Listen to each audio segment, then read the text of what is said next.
Hey guys, Megalithic Maiden here, JJ Ainsworth, and I'm in Scotland near Edinburgh visiting the very famous Roslyn Chapel, which you no doubt heard about from Dan Brown and the Davinci Code.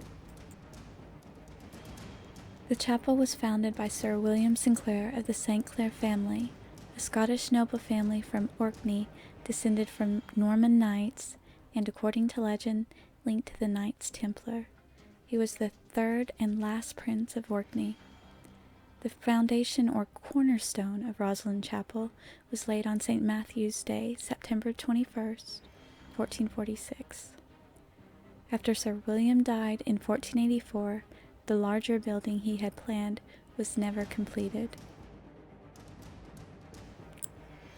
Many people don't realize this, but Roslyn Chapel's founder is buried in the chapel's foundation. Today, the chapel still functions as a place of worship for the Scottish Episcopal Church.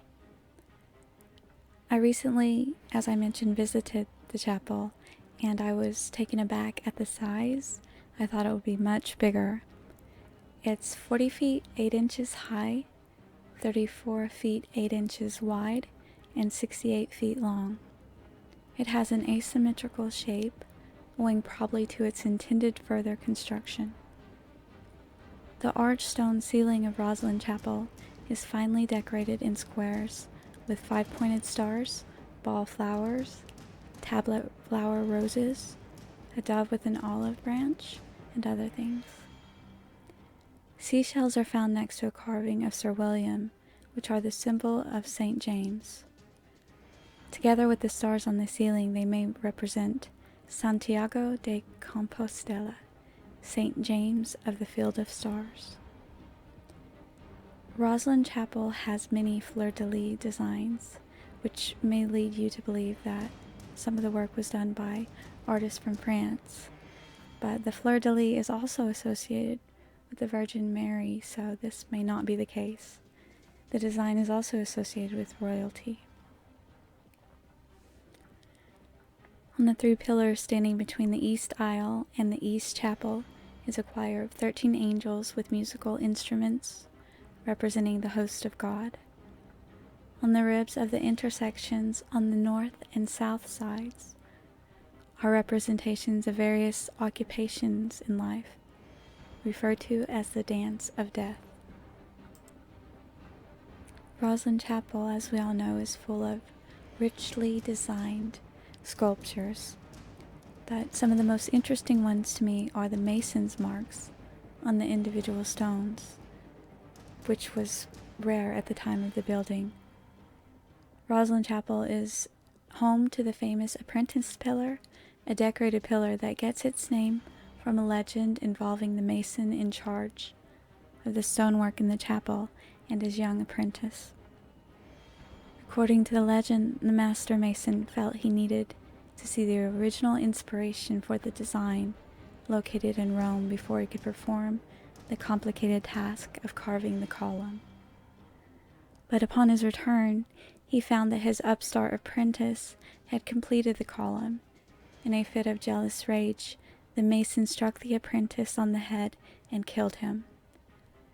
The head of the unlucky apprentice is depicted in a corner opposite the organ loft, complete with a scar on his left temple. The base of the apprentice pillar depicts 8 dragons, from whose mouths emerge the vine that winds itself around the pillar. In Christian mythology, this represents the tree of life, but it probably was inspired by Norse mythology. Maybe because Roslyn Chapel's founder had a connection with Orkney.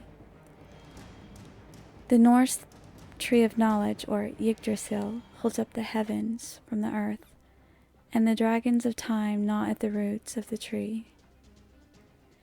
Near the apprentice pillar is a Latin inscription that reads, "Wine is strong, a king is stronger, women are stronger still, but truth conquers all."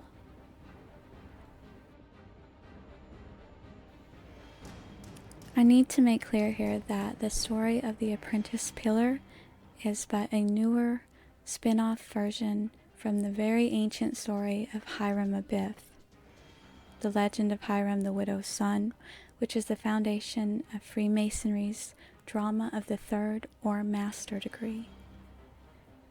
The Hiramic legend is as follows. When Solomon, king of Israel, undertook the building of the temple in Jerusalem, he sent to Hiram, king of Tyre, for materials and assistance. In exchange for agricultural products like corn and wine and oil, King Hiram sent Solomon cedar trees cut from the forests of Lebanon and a skilled and cunning worker in metals. These facts may be found in the Old Testament, especially in chapter 7 of Kings and chapter 2 of 11 Chronicles, where the skilled artisan named Hiram is referred to as the son of a widow of the tribe of Naphtali, whose husband was a man of Tyre. This much of the Masonic legend of Hiram comes from the Bible, but the story known to Masons has a tragically different development. Hiram called Abiff, which is simply a Hebrew expression for father, or a term of respect, and that is the AB from Abiff. So Ab. Today in some parts of the world, we still hear children, as a term of respect, call their elders Abba.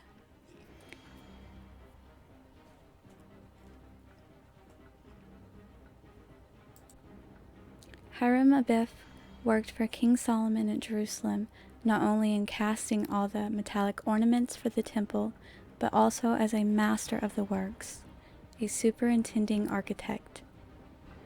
More than 85,000 workmen were employed in the building of the temple. It took approximately 7 years to complete. 7 sages, keep this in mind, 7 years. To those workmen who labored faithfully on the project was promised the status of master workman or mason upon its completion. But sometime before the temple's completion, some of the workmen became dissatisfied and demanded the promotion which they had been promised.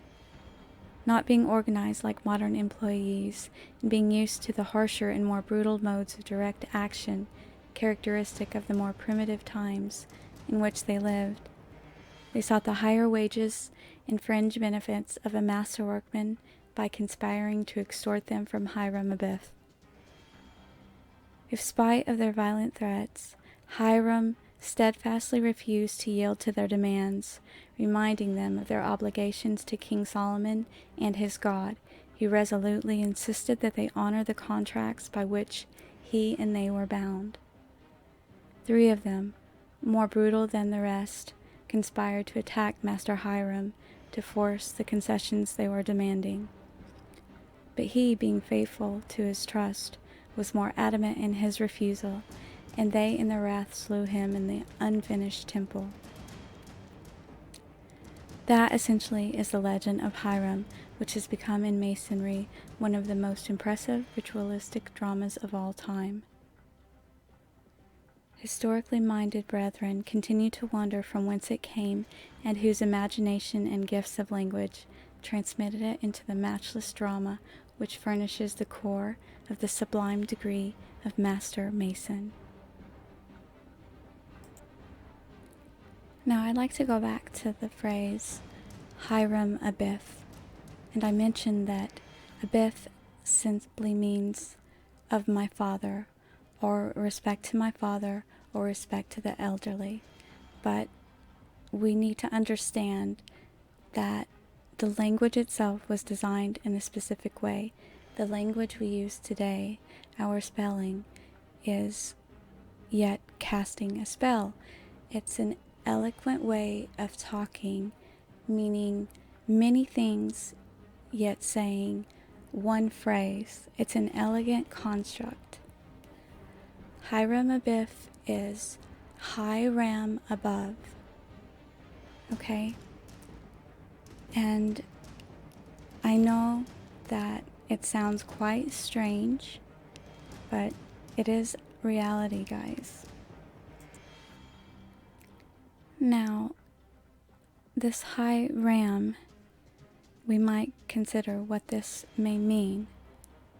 Well, Rams are adult male sheep used for breeding and for wool production. Now, if you are this high ram, then you are the king. And we may know a certain shepherd king that's talked a lot about in history and the Bible, whom tends to his flock. Also, it is important to note that this individual was also associated with the number 3. Now, in Masonry, the first 3 levels or degrees are 3 in number, and it's the Blue Lodge. And the 3rd degree is the Master Mason.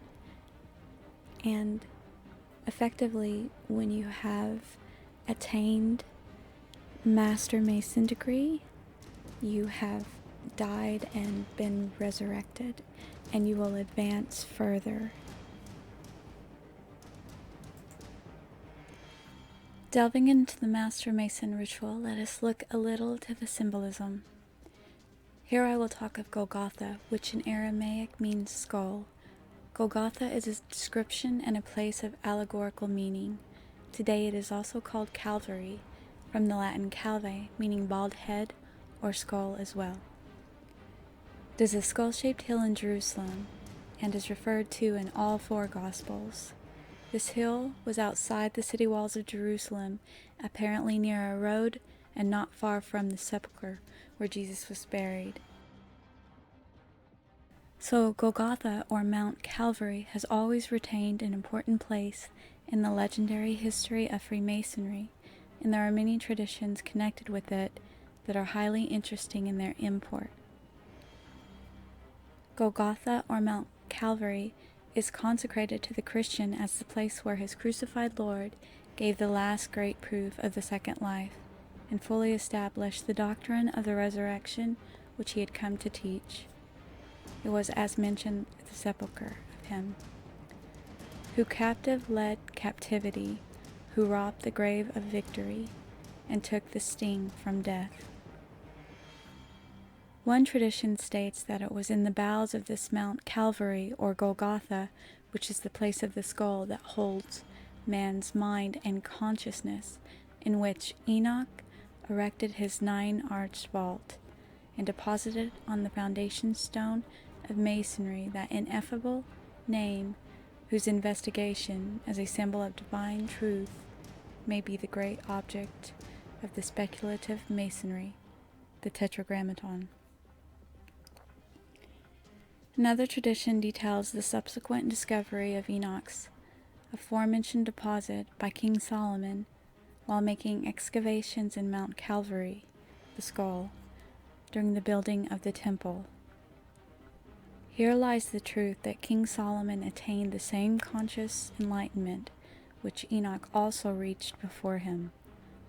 Solomon is simply soul, S-O-L, which is the sun meaning light, but soul, S-O-L, is also the soul, S-O-U-L, of man, the soul of man.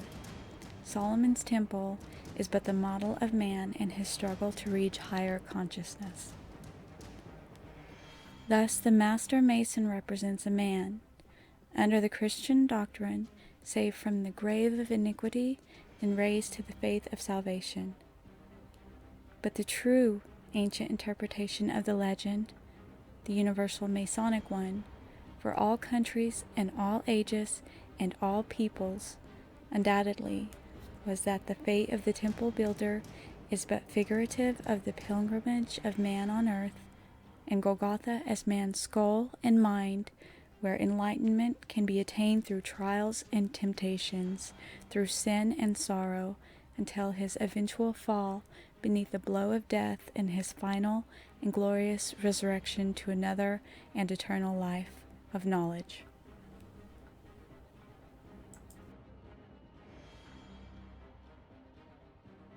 I would also like to add this relating to the Hiram legend and how it ends with the House of Kadash.